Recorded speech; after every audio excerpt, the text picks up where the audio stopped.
Bon, on va commencer malgré les derniers retardataires, parce qu'on est un peu pris par le temps. Donc, bonjour à tous et toutes. Merci d'être présents aujourd'hui à cette journée pour Numérique en commun de Haute-Savoie. Sans plus attendre et sans transition, je vais passer la parole à Madame Bouchet, vice-présidente du Conseil départemental de la Haute-Savoie à l'autonomie et au logement. C'est à vous. Alors, bonjour à tous. Alors, permettez-moi d'abord d'excuser l'absence du président du conseil départemental, Martial Sadier. Il m'a demandé de le représenter aujourd'hui.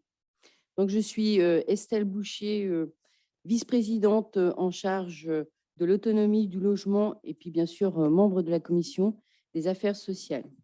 Je tiens tout d'abord à remercier les co-organisateurs de cette journée aux côtés du département, l'Agence nationale de la cohésion du territoire, représentée par Caroline Corbat, le Hub numérique inclusif Inora, représenté par Adrien Devos et Thomas Fauvarc et Mathilde Dupré. Je remercie également l'ensemble des participants à cette journée NEC, les élus, les représentants institutionnels, associatifs et les partenaires. C'est avec un très grand plaisir que les territoires de la Haute-Savoie accueillent cette journée NEC, qui est bien sûr une déclinaison locale du numérique en commun, qui est un label national. Le département chef de file de l'action sociale a engagé depuis plusieurs mois une démarche partenariale visant à rassembler et impliquer les acteurs concernés par la transition numérique sur son territoire. C'est ainsi qu'avec l'appui du Hub numérique inclusif Inora, nous avons mis en place avec nos partenaires le site Mednum 74. Je ne sais pas si je le prononce bien, mais voilà. Un site ressources dédié aux acteurs de l'inclusion numérique qui liste tous les points d'accès numérique dans tout le département. Se déploie également de manière progressive le pass numérique qui vont permettre au public éloigné du numérique de bénéficier gracieusement d'ateliers de formation. Enfin, nous pouvons également citer le recrutement depuis le 1er septembre de 4 conseillers numériques rattachés à nos pôles médico-sociaux, nos PMS. Et cette journée, comme vous le verrez, a pour vocation de prendre de la hauteur sur la question du numérique. Ça sera l'objet de la table ronde numéro 1, de mettre en lumière des expériences inclusives menées en Haute-Savoie autour du numérique. Ça sera l'objet de la table ronde numéro 2 et de proposer des ateliers pratiques tout l'après-midi.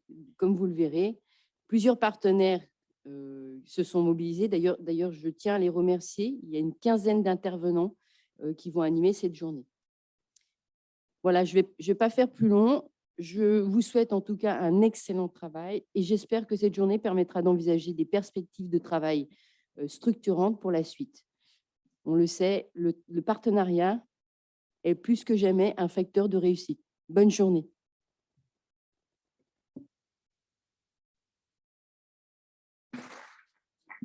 Merci beaucoup.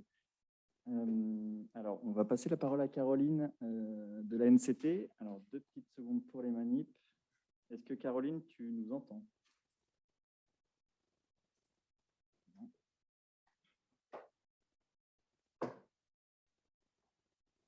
Caroline? C'est bon, je vous entends, désolée. Bonjour à toutes et à tous. J'essaie d'activer ma caméra aussi. Voilà, est-ce que vous me voyez bien? Oui. Parfait.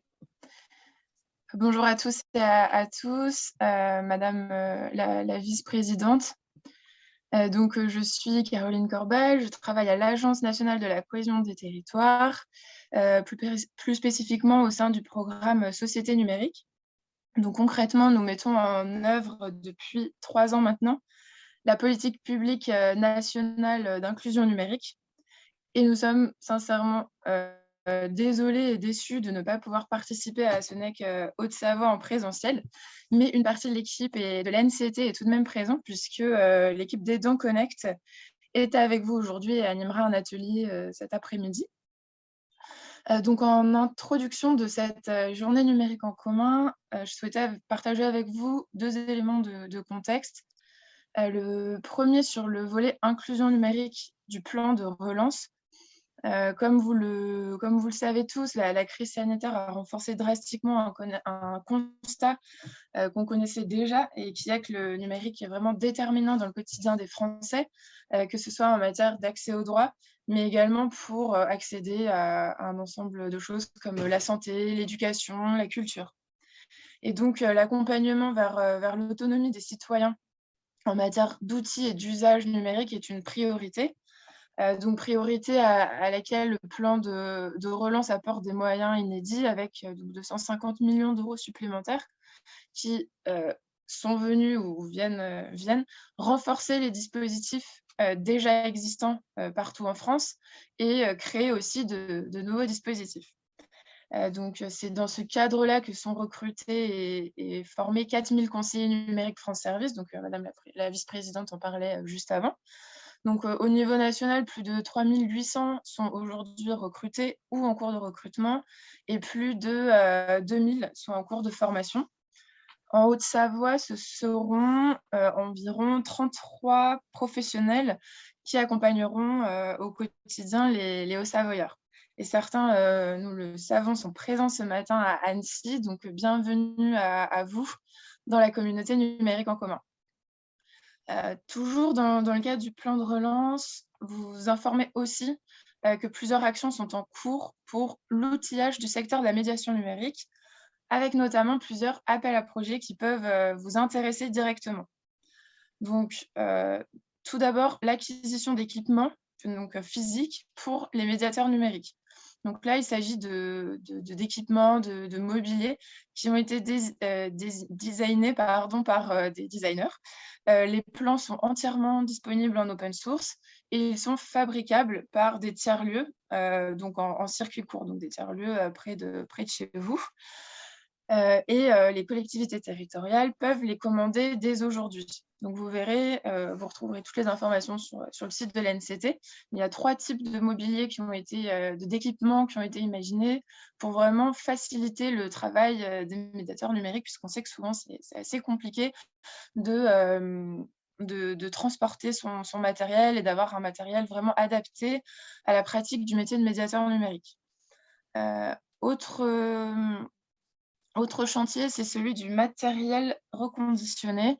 Là, l'objectif, c'est de mettre à disposition du matériel reconditionné. Donc, les collectivités territoriales peuvent déjà commander ces matériels-là. Il y a 3 lots qui ont été créés. On est en phase de précommande. Donc, voilà, n'hésitez pas à acheter ces packs-là pour les médiateurs et les médiatrices numériques du territoire. Et enfin, autre projet, c'est le financement et l'accompagnement de projets d'inclusion numérique structurants pour la filière. Donc là, je fais référence à un appel à manifestation d'intérêt qui s'appelle « Outiller la médiation numérique », qui est ouvert pendant 1 an et demi avec des vagues successives. Donc, tous les 3 mois, on sélectionne entre 3 à 5 porteurs de projets, l'idée étant d'arriver à une vingtaine de lauréats. Et donc, si des besoins, des idées partagées émergent pendant ce numérique en commun, pendant les ateliers notamment, sachez donc que cet AMI est ouvert et qu'il peut être un levier de concrétisation de vos idées et de vos projets. Donc là, on est en plein dans la 2e vague et la date de limite pour candidater est le 10 décembre. Et ensuite, on passera à la 3e vague en mars. Ensuite, peut-être un rapide mot concernant le numérique en commun, puisque c'est ce qui nous rassemble aujourd'hui. Numérique en commun, c'est avant tout une communauté ou des communautés d'acteurs qui s'engagent au quotidien pour l'inclusion numérique et plus largement pour un numérique d'intérêt général. Donc, un numérique qui est inclusif, un numérique qui est éthique, qui est durable, qui est souverain, qui respecte les libertés des citoyens.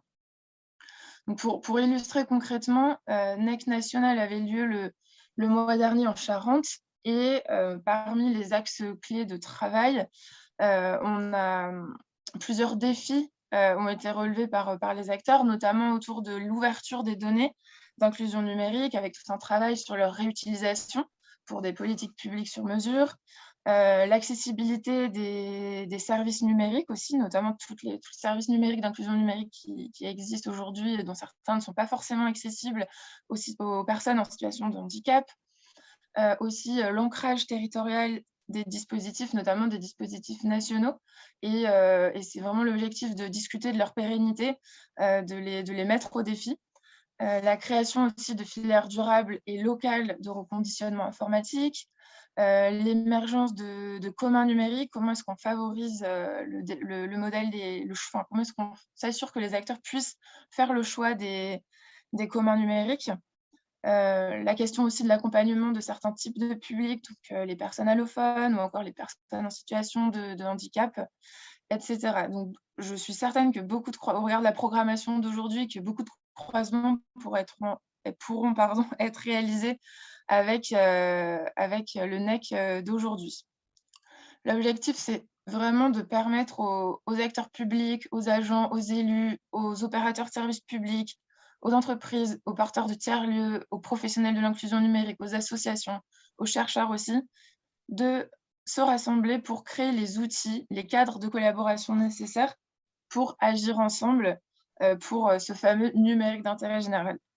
Donc, les NEC locaux, c'est vraiment l'occasion de fédérer, de créer un rituel, de créer une feuille de route commune en matière d'inclusion numérique, de faire émerger des communs sur un territoire. Donc là, c'est un NEC très riche qui vous attend aujourd'hui, avec des intervenants de très grande qualité. Donc je tiens, au nom de la NCT, à saluer vivement les organisateurs, donc le département de Haute-Savoie et le hub Innora, pour la préparation de ce premier NEC local, que nous sommes ravis donc, de soutenir à la NCT. Et l'objectif, c'est aussi que toute cette richesse qui est produite pendant cette journée puisse servir à d'autres, au-delà de la Haute-Savoie, donc dans d'autres départements et d'autres régions. Et cette mission qui est assez délicate de transmission, de collecte d'informations, elle incombe aujourd'hui à Zoé Ajarter et à Sébastien Magro, qui seront avec vous toute la journée et qui produiront ensuite un carnet. Donc Zoé vous en parlera juste après, qui sera disponible en format numérique, mais que nous vous enverrons aussi en format papier pour que vous puissiez le distribuer largement. Excellent NEC à tous et j'espère qu'on pourra se retrouver en 2022 pour une deuxième édition du NEC Haute-Savoie.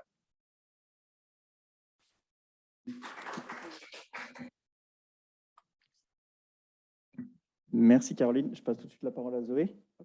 Merci. Bonjour, je vais être assez rapide.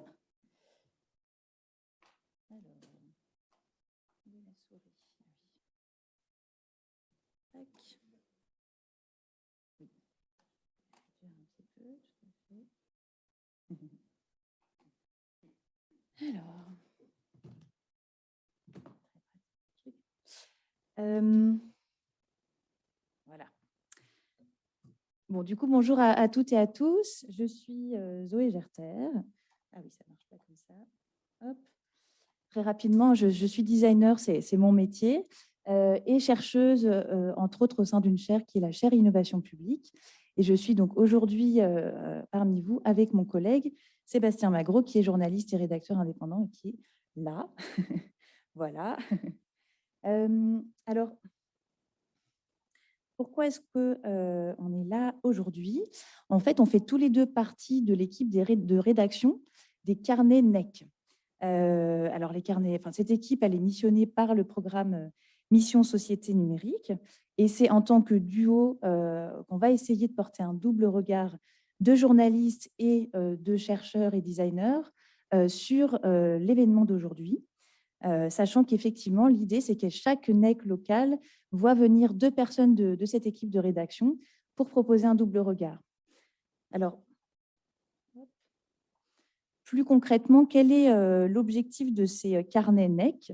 Eh bien, ce qu'on a proposé, c'est de mener une sorte d'enquête, événement NEC après événement NEC, pour essayer d'explorer les stratégies d'aménagement numérique qui sont à l'œuvre sur les territoires, échanger sur les bonnes pratiques, mais aussi les freins qui peuvent exister, et puis peut-être et surtout construire ce qui serait une sorte de vision partagée, une vision commune du numérique d'intérêt général. Alors, Caroline Corbal l'a souligné, bien sûr, Numérique en commun, ce n'est pas seulement un événement national, c'est plusieurs événements locaux par an. Et donc, du coup, le principe, c'est qu'il s'agit d'un dispositif qui est ouvert à toutes celles et ceux qui souhaitent créer un temps de réflexion et porter un travail commun autour du numérique sur leur territoire. Et donc, pour un petit peu vous montrer l'engouement qu'il peut y avoir, depuis 2019, ce sont environ plus d'une dizaine de NEC locaux qui se sont déroulés, alors des Hauts-de-Savoie à l'Occitanie, en passant par la métropole de Bordeaux ou celle d'Orléans. 2021, ce sera l'occasion de doubler le nombre d'événements, donc prenez vos billets de train. Et puis, du coup, ça renforce, je dirais aussi, l'objectif de ces carnets locaux, ces carnets NEC, puisque ça a d'autant plus de sens de valoriser et de partager toute cette émulation qu'on retrouve sur le territoire. Voilà, et pour finir, vous pouvez déjà en fait découvrir en ligne et en papier, donc ça prend ce format un petit peu de revue en fait, hein, les 7 premiers carnets, voilà, pour vous faire une idée de quoi il s'agit, puis bien sûr commencer un petit peu à vous nourrir des explorations des autres territoires. L'événement d'aujourd'hui, ce sera l'occasion d'écrire le 12e carnet. Donc, vous voyez, il y en a déjà pas mal sur le feu. Voilà, je vous souhaite un très bon événement et puis on va avoir l'occasion de se parler et de se croiser aux ateliers. Très bonne journée et merci de votre accueil. Complètement, mais dément par rapport à la vie du travailleur ordinaire. Donc, c'était souvent des chiffres totalement fantaisistes.